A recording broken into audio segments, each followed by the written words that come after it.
Hello, আসসালামু আলাইকুম। সবাই কেমন আছেন? শীত মানে আমাদের জন্য একটা ঐতিহ্য। শীত মানে আমাদের কাছে হলো বিশাল একটা উৎসবমুখর পরিবেশ। আর শীত মানে আমাদের এখানে হলো প্রচুর পিঠার একটা উৎসবের মতো। আমাদের এখানে শীতের সময়ে আমাদের এখানে বহু রকম পিঠা পাওয়া যায়। তার ভিতরে উল্লেখযোগ্য একটা পিঠা হচ্ছে চিতই পিঠা। আপনি হাটে, বাজার, বন্দরে, ঘাটে আপনি যেখানেই যাবেন এই পিঠা আপনি পাবেন। আর এই পিঠা এত সুস্বাদু, এটা শুধু শীতের সময়ই পাওয়া যায়। এই পিঠাটা সাথে আপনি পাবেন হরেক রকমের ভর্তা, তারপর হলো মুখরোচক জিনিস সবগুলোই।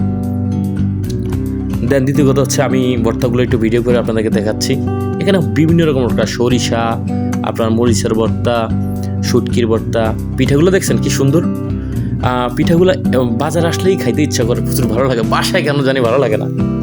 দেন দ্বিতীয় কথা হলো আমাদের ভোলা জেলা মানে একটা পিঠার একটা উৎসব। শীত আর ভোলা পিঠার একটা বিশাল উৎসবের মতো আমাদের কাছে খুবই ভালো লাগে। আমরা প্রচুর খাই। তো আপনারা যারা ভোলা আসবেন অবশ্যই শীতে আসবেন, এবং শীতে বিভিন্ন রকম পিঠা আছে, পিঠা খেয়ে যাবেন। আর দ্বিতীয় কথা হচ্ছে আপনার পিঠার জগৎ শীতের জন্য অত্যন্ত বিখ্যাত।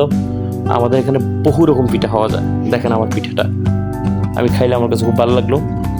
আর সেকেন্ড কথা হচ্ছে আমি নতুন কন্টেন্ট ক্রিয়েটর।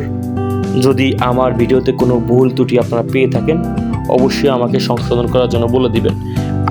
আছে বুদ্ধি লয় বুদ্ধি, তারা বলে উত্তম বুদ্ধি। ধন্যবাদ সবাইকে। আসসালামু আলাইকুম, ভালো থাকবেন।